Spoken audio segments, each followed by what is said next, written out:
সানি, দিবসটি উপলক্ষে আজ বিস্তারিত কি কি কর্মসূচি আছে জানাবেন। আমার ঠিক পিছনেই মিলন চত্বর দেখতে পাচ্ছেন যে বিভিন্ন রাজনৈতিক, সামাজিক, সাংস্কৃতিক সংগঠন তারা জড়ো হয়েছে শ্রদ্ধা জানানোর জন্য। বিশেষ করে ঢাকা মেডিকেলে তার যারা সহকর্মীরা ছিলেন তারা জড়ো হয়েছেন।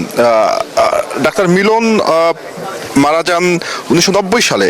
তাকে খুন করা হয় টিএসসিতে এবং তারপরেই কিন্তু যে স্বৈরাচার এরশাদ সরকারের পতন ত্বরান্বিত হয়। এবং যেমনটি বলছিলেন যে মিলনের এই হত্যাকাণ্ডের মধ্য দিয়ে স্বৈরাচার এরশাদ সরকারের পতন ঘটে এবং সেই স্বৈরাচার আন্দোলন নতুন গতি পায়। এবং এবারের যে 34তম যে শাহাদাত বার্ষিকী মিলনের পালিত হচ্ছে, সেটি এমন এক সময় হচ্ছে যখন আর এক যেটি বলা হচ্ছে যে স্বৈরাচারের পতন হয়েছে। তো এ কারণে কিন্তু মিলনের যে স্মৃতিস্তম্ভ যেটি রয়েছে ঢাকা মেডিকেলে, সেখানে কিন্তু অনেকেই জড়ো হচ্ছেন এবং বিভিন্ন রাজনৈতিক দলের নেতারা আসবেন, তারাও এখানে ফুল দিয়ে শ্রদ্ধা জানাবেন। কিছুক্ষণের মধ্যে হয়তোবা যে শ্রদ্ধাঞ্জলি সেটি আসলে শুরু হবে। আমরা যদি একটু এখানে যারা উপস্থিত রয়েছে তাদের সঙ্গে কথা বলি যে ডাক্তার মিলনের নিহতের ঘটনার পরে তো স্বৈরাচার পতন আন্দোলন আরো ত্বরান্বিত হয়েছিল, এই দিনটিকে আসলে আপনারা কিভাবে দেখেন? আজকের এই দিন এবং 33 বছর পর্যন্ত, আজকে 34তম শাহাদত বার্ষিকী, 33 বছর পর্যন্ত প্রেক্ষাপট আর আজকের প্রেক্ষাপট ভিন্ন। আজকের প্রেক্ষাপট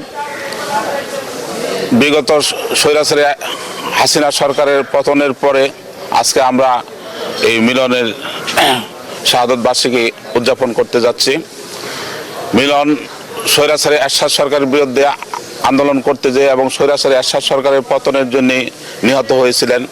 এবং সেই স্বৈরাচারী এরশাদ সরকারের পরেও আমাদের দেশে সেই 2008 থেকে এই পর্যন্ত যেই জগদ্দল পাথরের মতো শেখ হাসিনা সরকার আমাদের স্বাধীনতা এবং সার্বভৌমত্বকে বলুণ্ঠিত করে দেশের সামগ্রিক শাসন ব্যবস্থাকে নিজের কক্ষিগত করে এবং দুর্নীতি অন্যায়ের মাধ্যমে এদেশের অর্থনীতিকে যেভাবে ধ্বংস করেছিলেন, সেই অনেকগুলা প্রেক্ষাপটের প্রেক্ষিতে এবারের আন্দোলন, সেই বৈষম্য বিরোধী ছাত্র আন্দোলনের মাধ্যমে শেখ হাসিনা পতন হয়েছে।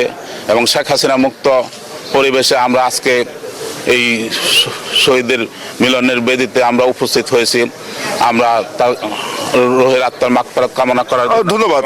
আয়েশা, শুনছিলেন যে যেমনটি বলা হচ্ছে যে এমন একটি সময় মিলনের যে শাহাদাত বার্ষিকী সেটি পালন করা হচ্ছে, মিলন দিবস যেটি পালন করা হচ্ছে, যখন আর একজন স্বৈরশাসক বা যদি আমরা যেটি বলা হচ্ছে যে আর এক স্বৈরাচার সরকারের পতনের সময়। তো নানা কর্মসূচি আজকের দিনভর রয়েছে।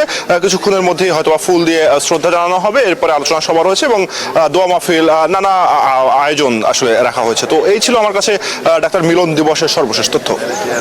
সানি, আপনাকে ধন্যবাদ। শব্দের আরেক নাম, একদম ইউনিক স্ট্রাকচারাল ডিজাইনের কসমিক ডোর, থেকে 50 বছরেরও বেশি। কসমিক ডোর।